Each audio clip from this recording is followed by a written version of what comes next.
Assalamualaikum warahmatullahi wabarakatuh. Kami dari kelompok 4 akan mempresentasikan tentang PLC atau Programmable Logic Control. Di sini disusun oleh Ana Maudina, Ibnu Ratnajaya, Kuku Abdullah, Neneng Siva, Raka Fajar, Fitra Pratama, Papa Rizky, dan Yulia. Di sini kita sebutkan dulu latar belakang tentang PLC.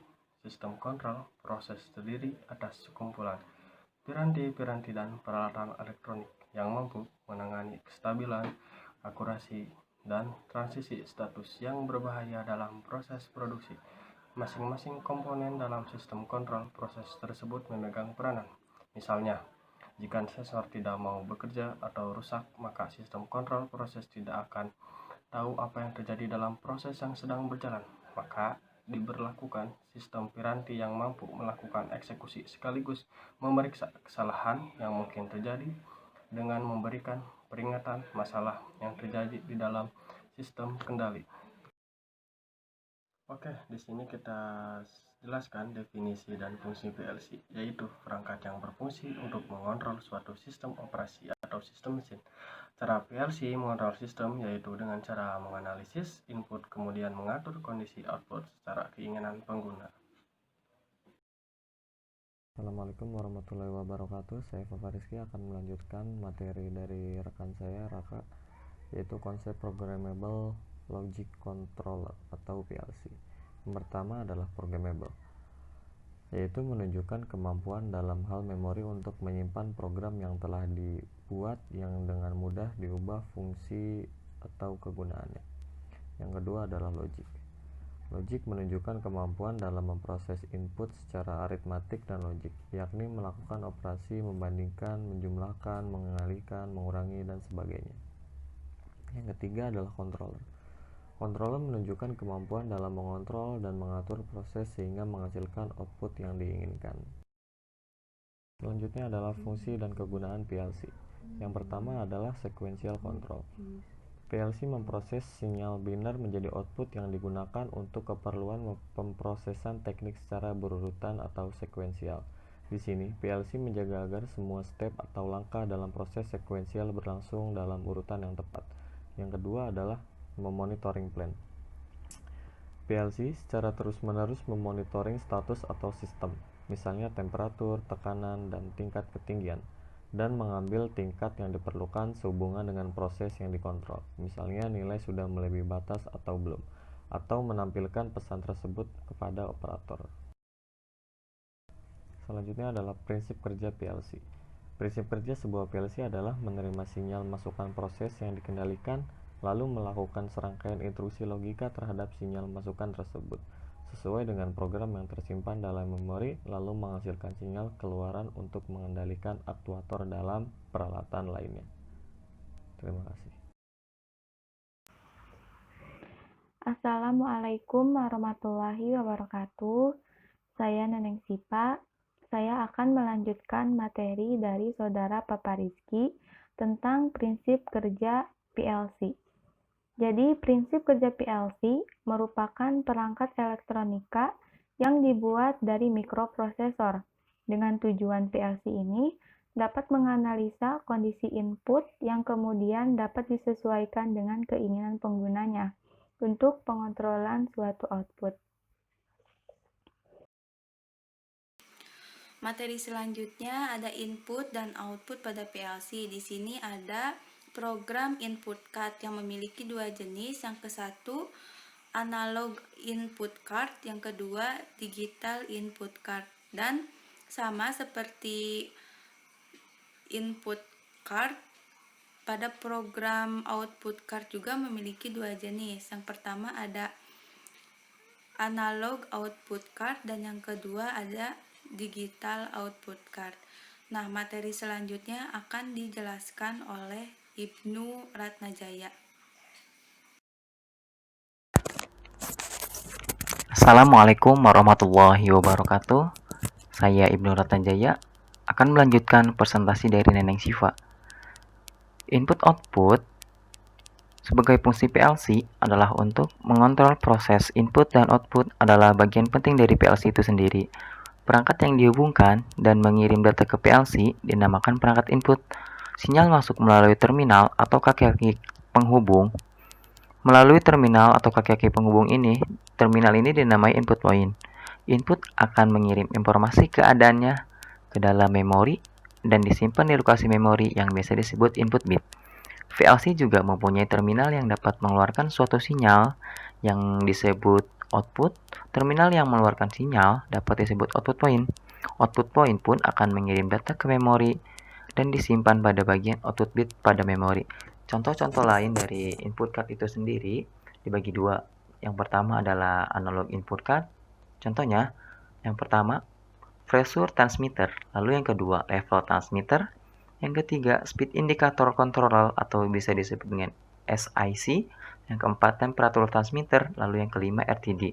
Lalu kemudian dari digital input card itu contohnya yang pertama level switch atau low level, high level, lalu kemudian yang kedua limit switch atau valve auctor, lalu yang ketiga proximity switch, yang keempat contact point atau NC connector, lalu yang kelima tombol push button atau emergency. Lalu selanjutnya contoh dari output card. Output card itu sendiri dibagi dua. Yang pertama adalah analog output card, lalu yang kedua digital output card. Contoh-contoh dari analog output card, yang pertama adalah control valve, yang kedua control speed, yang ketiga inverter, yang keempat VFD, yang kelima VSD. Lalu contoh dari digital output card, yang pertama adalah elektromotor, yang kedua valve, yang ketiga valve, yang kelima mesin.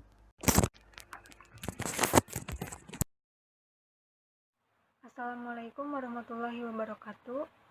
Saya Anna Maudina. Di sini saya akan melanjutkan materi yang telah disampaikan oleh Ibnu, yaitu tentang struktur dasar PLC.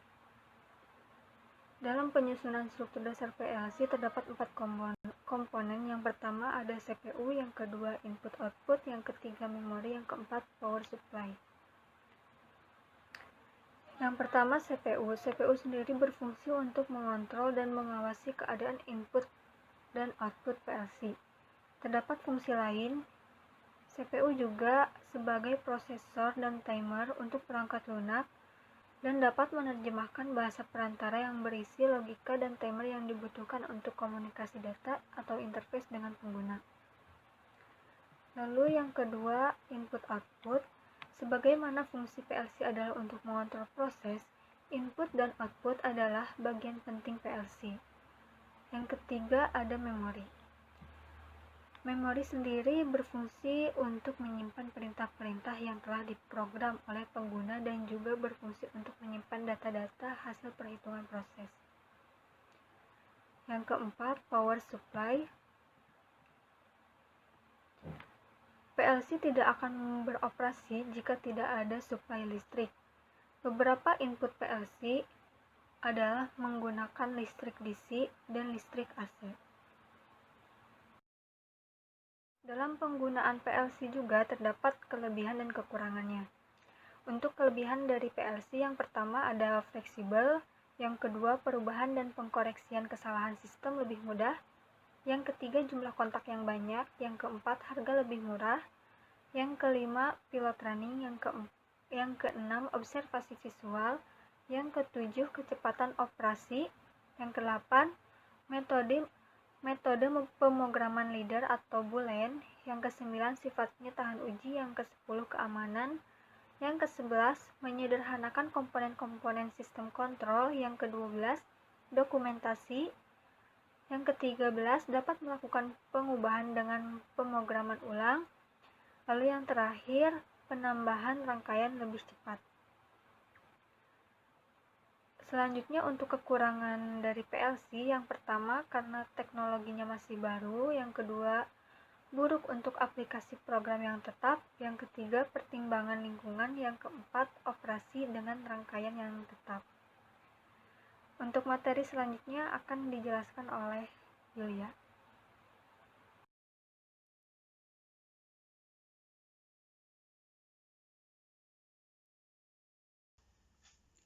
Assalamualaikum warahmatullahi wabarakatuh.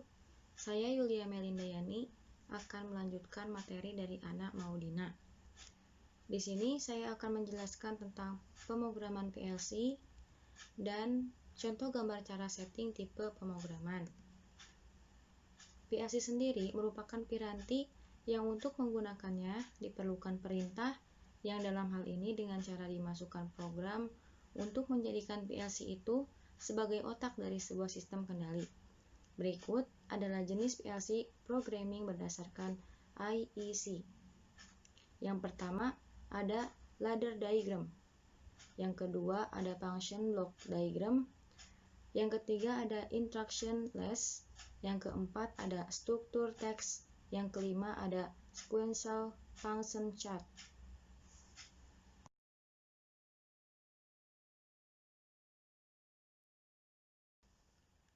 Berikut contoh gambar cara setting tipe pemrograman. Dalam new project, di sini ada PLC series, PLC tipe, program tipe, dan label setting. Cara setting tipe pemrograman ada dua. Dalam program tipe, yang pertama kita bisa mengklik ladder. Dalam label setting, kita bisa mengklik do not use label. Cara yang kedua, kita dalam program tipe, kita bisa mengklik ST, singkatan dari struktur teks. Lalu di label setting, kita bisa mengklik use label. Lalu di atas bagian kanan ada OK dan cancel. Kita bisa memilih OK. Untuk pemrograman SFC harus menggunakan alat bantu dengan nama touch pendant atau konsol, yaitu tidak menggunakan komputer seperti pada pemrograman ladder. Pemrograman dengan touch pendant ini sangat cocok untuk editing program PLC di lapangan. Oke, materi selanjutnya akan disampaikan oleh Kuku. Assalamualaikum warahmatullahi wabarakatuh. Saya Kuku Abdullah ingin melanjutkan materi yang dipaparkan oleh Yulia.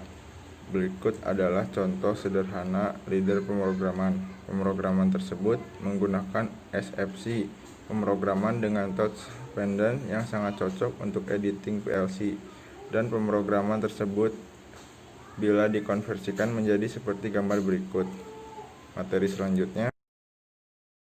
Materi selanjutnya implementasi PLC di dunia kontrol atau sistem kendali. Yang pertama ada rencana sistem kendali, yang kedua ada penentuan input dan output, ketiga perencanaan program atau program desain, keempat pemrogramming, yang kelima menjalankan sistem run the system.